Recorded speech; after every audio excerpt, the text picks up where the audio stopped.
भगवान श्री राम लक्ष्मण जी के सहित और श्री जानकी जी के सहित महर्षि अगस्त्य के आश्रम की ओर चले। मार्ग में उन्होंने विशाल अस्थि समूह देखा, हड्डियों का पहाड़ देखा।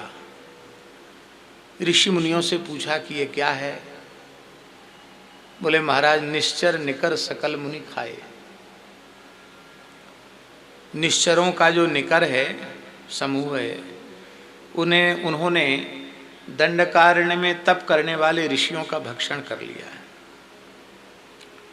यह सुनकर के भगवान के नेत्रों में जल छा गया। यहां कुछ बातें विचारणीय हैं। एक बात यह है कि क्या वे तपोधन ऋषि उन दुष्ट असुरों से अपनी रक्षा नहीं कर सकते थे? क्या उनमें स्वयं की रक्षा की सामर्थ्य नहीं थी? अथवा चलो रक्षा की सामर्थ्य नहीं थी तो भगवान से रक्षा की प्रार्थना नहीं कर सकते थे क्या? क्या वे ऋषि भगवान से रक्षा की प्रार्थना करते तो भगवान उनकी रक्षा नहीं करते क्या? पर न उन्होंने रक्षा का प्रयत्न किया, न रक्षा की प्रार्थना की, न अपने अमोघ तपशक्ति का प्रयोग किया। क्यों?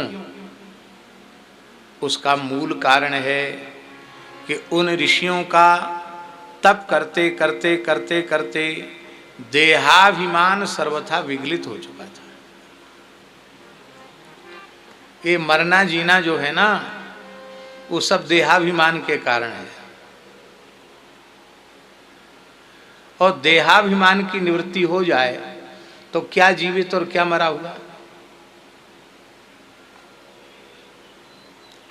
देहाभिमान नष्ट होने के बाद फिर शरीर रहे अथवा शरीर न रहे, इसका बहुत अधिक कोई प्रयोजन बचता नहीं है। इसलिए ये देह तो भौतिक है, इसको जैसे नष्ट होना हो नष्ट हो जाए। हम तो आत्मस्वरूप हैं, भगवत रूप ही हैं। इस प्रकार का भाव उनमें प्रतिष्ठित हो चुका है, इसलिए वो देह नष्ट हो गया और वो भगवान के धाम को चले गए, कुछ नहीं हुआ। यही बात महर्षि शक्ति के संबंध में।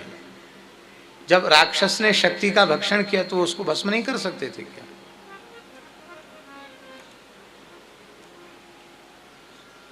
जब महर्षि पराशर का जन्म हुआ और उन्हें पता चला कि मेरे पिता को राक्षस खा गया, तो उनको क्रोध हुआ महर्षि पराशर को।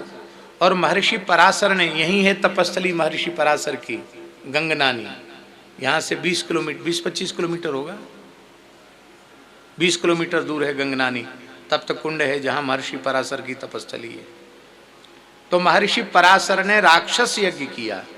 जैसे जन्मेजय ने सर्प यज्ञ किया, ऐसे महर्षि पराशर ने राक्षस यज्ञ किया और बड़े बड़े राक्षस आ करके यज्ञ कुंड में गिरने लग गए। उस समय महर्षि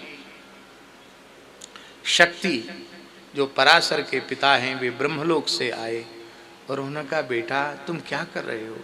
क्या मैं अपनी रक्षा नहीं कर सकता था? क्या मैं कर सकता था, लेकिन यह देह नष्ट हो जाए, किसी की क्षुधा की पूर्ति का साधन बन जाए, इससे अच्छा और क्या होगा? मेरा तो कुछ अनिष्ट हुआ नहीं, मैं तो ब्रह्मलोक में ऋषियों की मंडली में ब्रह्मवेत्ताओं के मध्य में प्रतिष्ठित हूँ। पर तुम्हारे क्रोध से तुम्हारे तप का नाश हो जाएगा। ब्राह्मण को क्रोध नहीं करना चाहिए। इस यज्ञ को तत्काल बंद कर दो। इन शरीरों की उत्पत्ति के साथ उनके विनाश का विधान भी निश्चित है, इसलिए जैसे शरीर नष्ट होना था हो गया।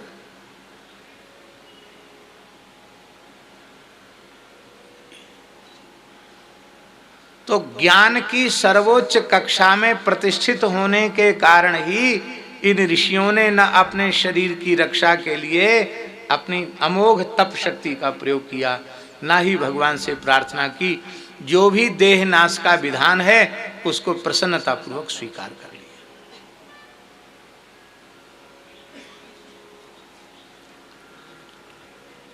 देखिए, जंगल में आग लगी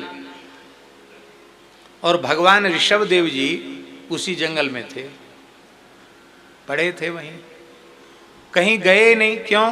बोले जंगल जल रहा है या शरीर जल रहा है, इसमें भेद क्या है?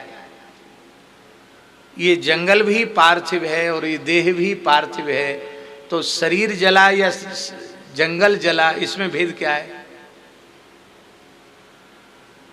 जब भेद नहीं है तो चाहे जंगल जले चाहे शरीर जले, हम तो जल सकते नहीं, हमारे ऊपर तो कोई प्रभाव प्रकृति का हो नहीं सकता। संत कबीरदास जी का एक दोहा है, राम मरे तो हम मरे, नाही तो मरे बलाए, अविनाशी का बाल का मरा न मारा जाए,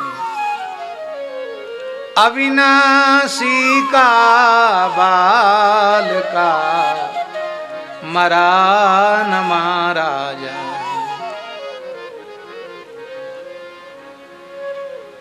एक भाव, ये विशेष शास्त्रीय भाव है, और दूसरा एक और साधुशाही भाव है। क्या? बोले सकल मुनि खाए, निश्चर निकर सकल मुनि खाए। जो सकल माने तो संपूर्ण होता सब, और जब सब खा गए तो सुतीक्ष्ण जी कैसे बच गए, अगस्त्य आदि ऋषि कैसे बच गए, ये तमाम ऋषि कैसे बच गए? तो सकल मुनि खाए, इस पंक्ति का प्रयोग समीचीन सिद्ध नहीं होता है।